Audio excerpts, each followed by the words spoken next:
अब मैकेनोरेसेप्टर्स की स्पेसिफिकेशन क्या है, ये क्या करते हैं, तो इसका देख लेते हैं। These detect the stimuli of touch, pressure. These detect the stimuli of touch, pressure. इसके अलावा हेयरिंग, जो हम बातें सुनते हैं, वो भी किसकी वजह से होती हैं, कीमोरेसेप्टर्स ही उसको डिटेक्ट करते हैं। आगे हमारे पास इक्विलिब्रियम,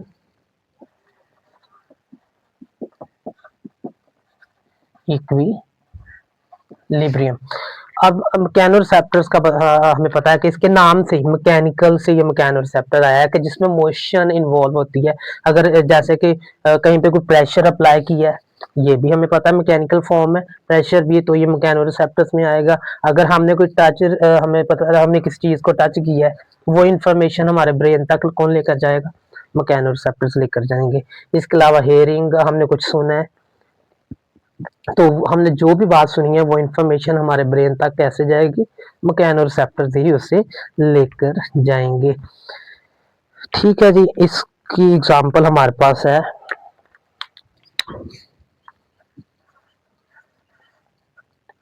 इसकी एग्जांपल इसमें फ्री नर्व एंडिंग्स आ जाएंगी, फ्री नर्व,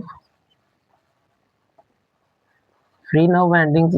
इसके अलावा expanded tip endings, expanded tip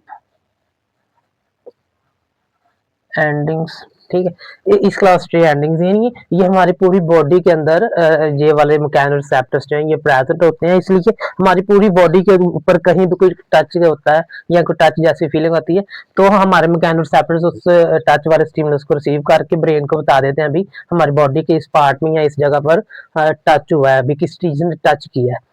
यहाँ पर कुछ इंपॉर्टेंट एग्जाम्पल्स है हमारे पास जो हमारी बुक के अंदर भी मेंशन है, वो हम देख लेते हैं। जैसा कि हमारे हार्ट से जो आयोटा और कैरोटिड आर्टरीज निकलती हैं, आयोटिड and carotid, carotid arteries,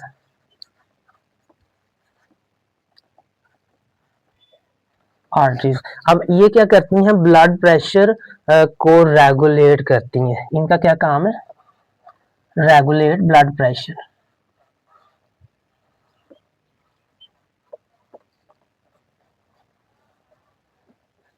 blood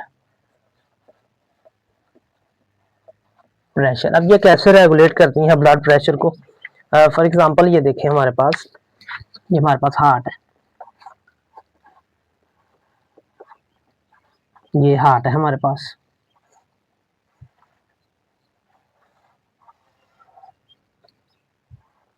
ठीक है जी, ये हमारे पास हार्ट है। अब इस हार्ट से क्या निकलता है, हमें पता है इस हार्ट से निकलता है आयोटा, आयोटिक आर्टरी निकलती है।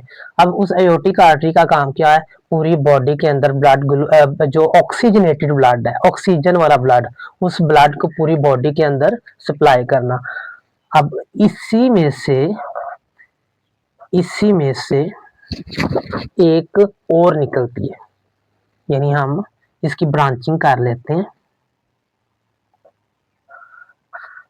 जैसे ये जो है ये बॉडी के दूसरे पार्ट्स की तरफ चला गया, और ये जो है ये आगे ऊपर चला गया। यहां से ये जो निकलता है इसको हम क्या बोलते हैं, आयोटा। इस आर्टरी को जो हार्ट से निकली एक ही आर्टरी, उसका हम आयोटा या आयोटिक आर्टरी बोलेंगे।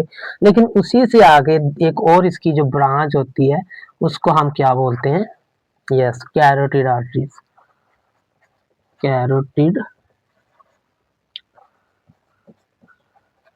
आर्टरी। ठीक है जी, वो हमारे पास कैरोटिड आर्टरी होती है, और कैरोटिड आर्टरी का क्या काम होता है, ऑक्सीजनेटेड ब्लड को हार्ट से ऊपर वाले पार्ट्स की तरफ लेकर जाना, यानी हमारे फेशियल और हमारे ब्रेन पार्ट्स की तरफ जो ऑक्सीजनेटेड ब्लड है उसको लेकर जाने वाला काम किसका है? कैरोटिड आर्टरीज का। अब ये किस तरह ब्लड प्रेशर को मेंटेन करती हैं? जैसे सपोज करें हमारा ब्लड प्रेशर जो है वो बॉडी के अंदर कम हो गया। यस, अगर हमारी बॉडी का ब्लड प्रेशर कम हो गया है तो ये आयोटिक और कैरोटिड आर्टरीज क्या करेंगी? श्रिंक कर जाएंगी, थोड़ा सा स्ट्रेच हो जाएंगी, यानी इनकी वॉल्स में मूवमेंट आएगी जिससे ब्लड प्रेशर ज्यादा हो जाएगा ऑब्वियसली। और अगर ब्लड प्रेशर पहले से ज्यादा है तो ये स्ट्रेच फॉर्म में होंगी और ये रिलैक्स कर जाएंगी, पीछे की तरफ होंगी, जिससे ब्लड प्रेशर कम हो जाएगा। अब चूंकि यहाँ पर मूवमेंट आ रही है और मैंने आपको पहले भी बताया मूवमेंट किसकी प्रॉपर्टी है? मैकेनिकल प्रॉपर्टी है और वो मैकेनोरिसेप्टर्स में आएगी, इसलिए ये कैरोटिड आर्टरीज और आयोटिक आर्टरीज की मूवमेंट भी मैकेनोरिसेप्टर्स में ही आती है। इसके अलावा हमारे पास एक और बुक में एग्जांपल मेंशन्ड है, ब्रैंकियल वेसल्स ऑफ फिशेस।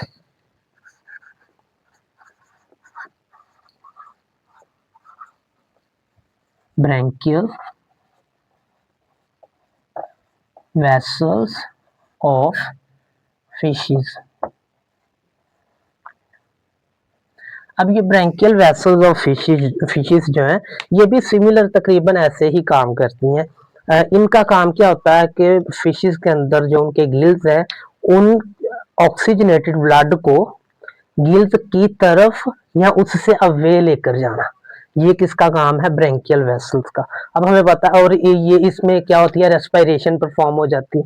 हमें पता है कि गिल्स का जो प्राइमरी फंक्शन है वो तो रेस्पिरेशन का ही है ना, जैसे हमारी बॉडी के अंदर लंग्स रेस्पिरेशन करते हैं, इसी तरह फिशेस के अंदर गिल्स रेस्पिरेशन का प्रोसेस को परफॉर्म करते हैं। अब ये ब्रैंकियल वेसल्स गिल्स की तरफ या उनसे अवे ऑक्सीजनेटेड ब्लड को लेकर जाएगी, जिससे रेस्पिरेशन परफॉर्म होगी और साथ ही साथ इस प्रोसेस में फिश के अंदर ब्लड प्रेशर को भी मेंटेन किया जाता है। इस तरह क्योंकि ये ब्लड प्रेशर को भी मेंटेन करने में जो है ना वो हेल्प करता है, इसलिए हम इसको भी मैकेनोरिसेप्टर्स में ही देखते हैं।